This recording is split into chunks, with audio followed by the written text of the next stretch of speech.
What's going on YouTube? SkullShark360 here, and today I got for y'all the updated official Mesozoico PvP tier list. The last tier list I made was about 4 months ago in June, and since then another creature has been added. There's been a few buffs and nerfs, but more than anything the meta has changed.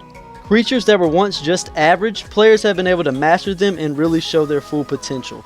Also, some creatures that were once very strong have dropped due to these changes. I will be ranking these creatures based on their overall PvP capability, and I will be ranking them with a good player in mind who can utilize all their abilities. But without further ado, let's get to the tier list. Enjoy. Alright, and starting off we have Ankylosaurus. Good, solid, strong herbivore. Gonna go in A tier. Still is my favorite creature in the game. Don't really have any glaring weaknesses. Very strong attack, good defense, pretty good abilities, can leg break. Yeah, solid A tier. Can't really go wrong with Ankylosaurus. Up next we have Kilobator. I've definitely been sleeping on Kilobator in my last ranking videos, but this thing right here is a S tier. Might be the strongest creature in the game. I mean, Kilobator is nasty. If you get a group of 6 Akis who know what they're doing and they can, rotate latches, Kilobator can kill any creature in the game. I mean, it just can't. The latch ability is so strong right now. You could just latch, climb on a rock, latch, climb on a rock, and I mean, you could do that all day and pretty much kill anything. I do think Kilobator needs a nerf. I know it has to keep the latch ability because that's kind of like the whole thing, it being a raptor and stuff, but maybe make it where it can be hit while it's latched. I don't know. It is just definitely S tier. Best small tier in the game by far. Kilobator, nasty, S tier. And up next we have the newest addition in the game. Bishanlonk was not in my last tier list video. It is, I'm gonna say, a solid B tier. I mean, it's pretty good. It's not, overpowered or underpowered. It's good at what it does. When it's not running and sprinting full speed, it does like no damage, just 80 damage. And if you sneak up on it, you can absolutely destroy it. But full speed, running, full sprint, it just absolutely mops the floor with any small tier, destroys any small tier. So it's good at what it does. Good, solid B tier, and I think it's, pretty good where it's at right now. And up next, we actually have the strongest creature in the game, Ceratosaurus. It's going to go ahead of Aki. It's broken right now. It is broken. It does the most damage in the game with its leg break ability, like over 300 damage, I think, or like 275. It's insane. And then its sit ability. Its sit ability is what I think makes it overpowered. I've been a full-grown Ankylosaurus, saw 2 Sarahs coming up on me. I play it perfect. Back up against the wall. Break the first Sarah's leg, turn around the other Sarah, hit him. Somehow he sits me down, and then from then on, you can't do anything. If you get sat by a Sarah, just one Sarah, you pretty much can't do anything. But 2 of them who are just swapping sits, it's actually impossible to stand up. I think Sarah needs a nerf more than any creature on this list. I think the way to fix Sarah is to make it where once you get sat by a Sarah, you're immune to Sarah sits for like 3 to 5 seconds. So like if there's 2 Sarahs fighting me, one Sarah sits me, as soon as I get up, I shouldn't be able to be sat for like a few seconds. Because I mean, Sarah's just overpowered. It definitely needs a nerf 100%, but it is the best creature in the game. By far, Sarah, top of S tier. After Sarah, we have Concavenator, the only semi-aquatic in the game, decent mid-tier carnivore, which is going to get A tier. Mainly because it being the only semi-aquatic in the game. It did actually receive a damage buff. It went from 120 damage to 140. Although that might not seem like a lot, it did, increase like 15% of its damage. Tail Whip, still very good range, very strong. The only problem is, like, to actually stress out something with Conca, you have to be alone with that other thing for a long time, which is somewhat difficult in a public Mesozoico lobby.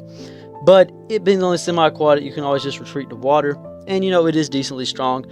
Don't fare well against any of the top mid-tiers, Sarah and Simo, but against everything else, it does alright. Up next, we have Dilophosaurus. Old Dilo, one of my favorite carnivores, is sadly going to go to B tier. Used to be an A tier. Dilo still is very strong. It's just, it has so many bad matchups. Like, literally every creature I put on this list is a bad matchup for Dilo. I think, honestly, out of every creature on this list, the best matchup it has is Ankylosaurus, or a bad Kilobator. A good Kilobator will just latch you as Dilo, then jump on a rock. There's nothing you can do about that. Conca smacks it, Sarah smacks it, Beach smacks it. It just, I don't know. It's not a bad dino, it just has so many bad matchups that makes it seem like a bad dino.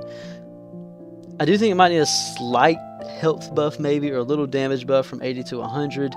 But it's not really bad. It's just like what I said. So many creatures in the game right now absolutely smack Dilo. Once it gets some better matchups, I could definitely see it being A tier again. Still is definitely the best bleeder in the game though. After Dilo we have Fabrosaurus. No words need to be said. F tier. Then we have Gallimimus. Galley, which once was a higher ranking creature, now has sadly dropped to C tier. There's just so many better small tiers, and like Gallimimus can beat Aki in a 1v1. It's possible. I mean, it's actually sometimes favorable matchup. The problem is Aki has good matchups against all these mid tiers, whereas Galley sucks against any mid tier. Galley can't do anything against a mid tier. I mean, it just has no abilities that can fight off mid tiers. Still has good survivability with its feathered ability. You go invincible, but PvP wise, Galley just isn't that strong at all. And I hate saying that, you know, being that Galley is one of my favorite creatures in the game, but it's just the truth. After Gallimimus, we have Hamato, which I'm gonna go C tier. Currently the only flyer in the game, but I mean, it really just sucks your blood. I've heard stories of a pack of Himos killing a full-grown Simo. I guess it's possible. I mean, you get a pack of Fabros and kill a full-grown Simo. The full-grown Simo just stands there. But, you know, they're still just not that strong. I never see a Himo like, oh my god, I gotta take cover. Even as a baby, I'm really not scared of him. So I'm gonna put it C tier, mainly because it could just fly. If there was another flyer that could actually do damage, this guy would be D tier for sure. After Hamato, we have Maya. I think Maya is a low B tier. I'm gonna go low B tier. Maya's good. It's definitely good, but it's not that good, and it's kind of the weakest of all the big herbivores. Just Aquilo and Miragai are so much better than Maya. But with Simo being so strong right now, Maya with that knockback ability and, you know, being faster than Aquilo and Mira kind of brung it out of C tier. I mean, it has pretty good abilities, but its hitbox is just so bad, so easy to get hit. And this is actually one of the good matchups with Dilo. Maya's a good matchup with Dilo. If you don't get, you know, broken, your legs broke, it's a pretty good matchup. But I'm going to put Maya low B tier. Up next, we have Microraptor. Going to be F tier. We're going to put it over Fabra, though, just because it can glide. And after Microraptor, we have Miragaia, which was once an S tier, has now been moved, I'm going to say top of A tier. Just because it don't have that aura of invincibility no more, and that long neck has been a target for Simos as of recent. Still the best stats in the game, you know, if we're talking power wise, the most damage and the most health. But the thing is, just like, people aren't really scared of it no more. Also, a pack of Sarahs can just spam sit it, because Sarah is just overpowered. It has that long neck for Simo to grab, and you know, Simo players, all they do is play that minigame. So yeah, Miragai is going to be top of A tier. Do think I'm actually kind of want to put a Kilo ahead of it. I don't know. I'm going to keep it top A just because it is the strongest creature in the game stats. But I mean, you could beat a mirror face tank with a Kilo. I've done it before. You know what? I'm going to put a Kilo ahead of Miragai. I don't know why I said Miragai. I'm going to put a Kilo ahead of Miragaia. So we're thinking about a good Ankylosaurus player. Right? A good Ankylosaurus player. You can actually beat Simon and Sarah. And let them not escape if you get a leg break on them. With Mira, you can't really, you know, catch up to them no matter what. If they're low, they can just run away. You can't get a leg break on them. There's nothing really do to them. So that's just more defensive wise. And by being choked, you know, Ankylosaurus, you got that big head. So there's a little bit more, you know, defense to being choked.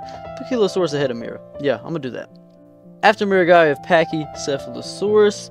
Pachy actually did receive an update. The cost of stamina when charging has been reduced from 16% to 5% when you land a hit, which is actually kind of huge.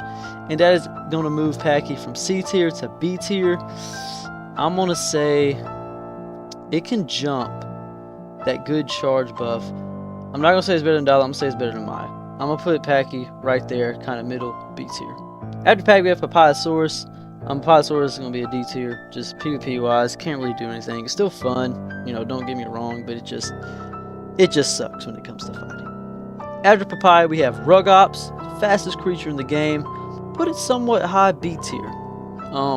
Do think it's better than these three currently, just because you can always escape. Now, and also Rugops can face tank a Dilo. A full-grown Rugops can beat a Dilo in a face tank, which is kind of crazy, given that it, you know, takes a lot less time to grow. That fast speed, you know, you could just take off on anything. And Rugops, oh yeah, I forgot to mention, Rugops did get a stamina buff. And it got increased stamina from 30 seconds to 35 seconds, full sprint. So now you can sprint for another extra 5 seconds. Don't sound like a lot, but I'm telling you, it is a ton, given how its stamina is so bad. And after Rugops, the last creature, we have Simo Tyrannus, which last time was A tier, has now became an S tier. Put it behind Aquilo and Sarah. Samo is also kind of broken right now. It kind of sucks for herbivore players like myself, seeing that, you know, your competition is a tier above you. But Samo, just with that choke, Samo players have gotten so good at that choke now. Unless you practice that choke as much as they do, which means you'd have to play Samo a lot or do the minigame a lot, there's not much you can do against a Samo Tyrannus. And I don't think to fix Samo is to take the choke out the game. Because if you take the choke out the game, Samo's still going to be strong. Yeah, I would still have, without choke, I mean, it's honestly bottom of A, top of B. Because if you just spam your left and right attacks, you still do a ton of damage. But keep the choke. What you do is make it where your right click, your choke button, give a 5-second delay. Because what Samos do now is they run up on you as an Aki, just spam their right click till they find your neck and they choke you. And there's nothing you can do. But if you actually make it, you know, a few second cooldown, then it'll, you know, be worth a lot more to hit that one choke. I think they need that for Samo to nerf it. Aki needs a nerf and Sarah needs a nerf, all three of these. But there you have it. That is the official Mesozoico PvP tier list as of November 2025. Top of the list in S tier, we have Sarah, Aki, Samo. Under them, we have Aquilosaurus, Hiragaya, Conquer Venator. Then the B tier, Bishanlong, Rugops, Dilo, Paki, Maya. C tier, Gallimimus and Hamato. D tier, Papyrus. And rounding it off in F tier, we have Microraptor and Fabrosaurus. If you did enjoy this video, make sure to like and subscribe down below. Also comment what you guys would change in this tier list. I'm very interested to see what y'all guys think. Do you agree or disagree? Let me know. And as always, man, thank y'all so much for watching. See y'all next time. Peace!